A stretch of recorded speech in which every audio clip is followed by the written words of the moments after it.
Et bonjour, bonsoir, bonjour. On se retrouve pour une première vidéo fondant chocolat. La première de la chaîne. J'espère que ça vous plaira. Je vous mets la fiche recette plus les ingrédients. Notez pause pour lire comme il faut. Mais sinon, tout du long, je vais vous accompagner pour le gameplay. Donc après cette lève à les mains, nous allons prendre une casserole. Pourquoi une casserole, me direz-vous? Parce qu'on va tout simplement faire fondre notre chocolat au bain-marie. Pour l'étape du bain-marie, nous allons prendre nos 340 g de chocolat noir que nous allons découper en petits morceaux.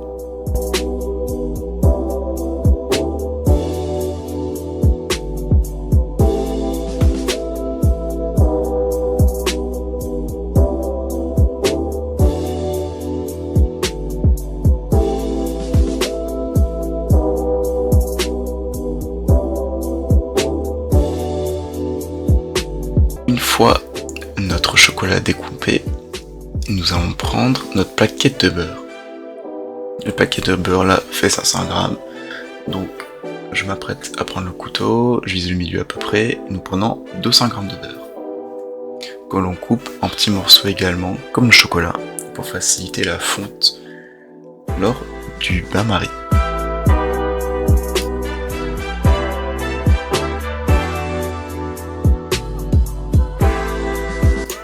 Une fois le chocolat et le beurre placés sur le bain-marie, avec la mise en route du feu, on va peser notre farine. On a besoin de 140 g de farine dans un cul de poule. Et pareillement pour le sucre. Nous prenons 120 g de sucre que nous allons mettre dans un cul de poule juste à côté. Ensuite ici, l'étape la plus longue de la recette, faire fondre le chocolat et le beurre au bain-marie. Ça fonctionne aussi micro-ondes. Vous faites 30 secondes par 30 secondes si jamais vous voulez pas faire au bain-marie. Vous prenez votre meilleure spatule, votre meilleure corne et attendez et agitez et retendez et agitez.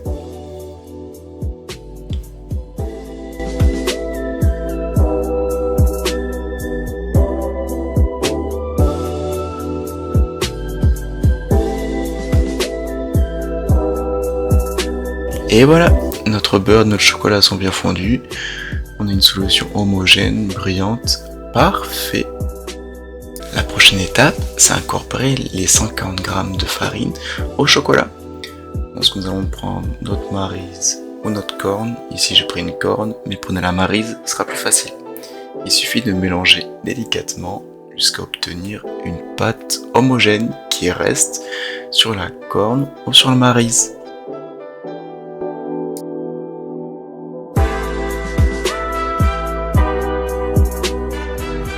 Et voilà, notre farine est incorporée et on peut voir qu'elle se maintient sur la corne. Ensuite, nous allons ajouter les œufs au sucre, donc 200 g d'œufs, ce qui représente à peu près 4 œufs.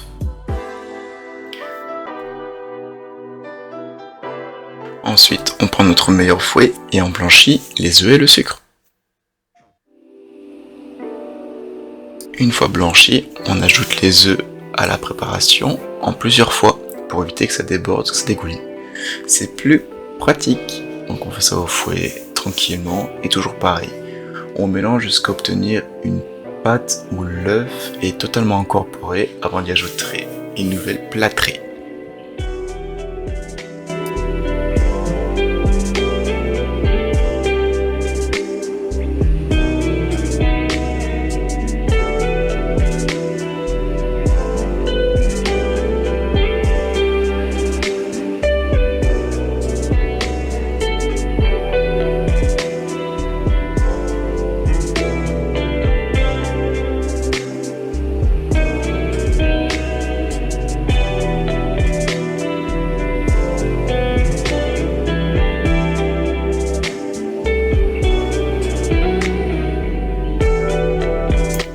Une fois nos œufs totalement incorporés à la préparation, nous obtenons une pâte lisse et brillante. Ensuite, pour terminer, on a quasiment fini la préparation. Il nous manque plus qu'à beurrer le moule de 20 cm de diamètre et 5 cm d'épaisseur celui-ci. C'est assez important d'avoir un bon moule, car s'il est trop grand et trop fin, vous n'aurez pas un fondant, vous aurez plus un moelleux qu'autre chose. Pour ça, il faut bien penser à avoir le bon diamètre en fonction de votre masse de préparation. Donc là, on beurre bien largement, c'est très important, sinon ça colle au moule et ce sera impossible à défaire quand vous voudrez le manger.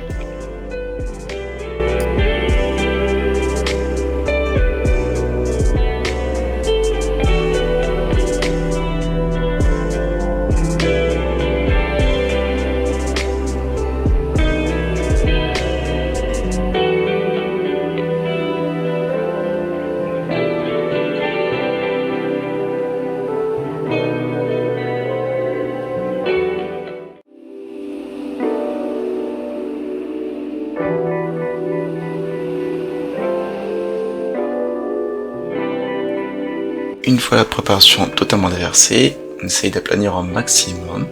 Nous allons mettre ça au four à 180 degrés pour environ 15 minutes.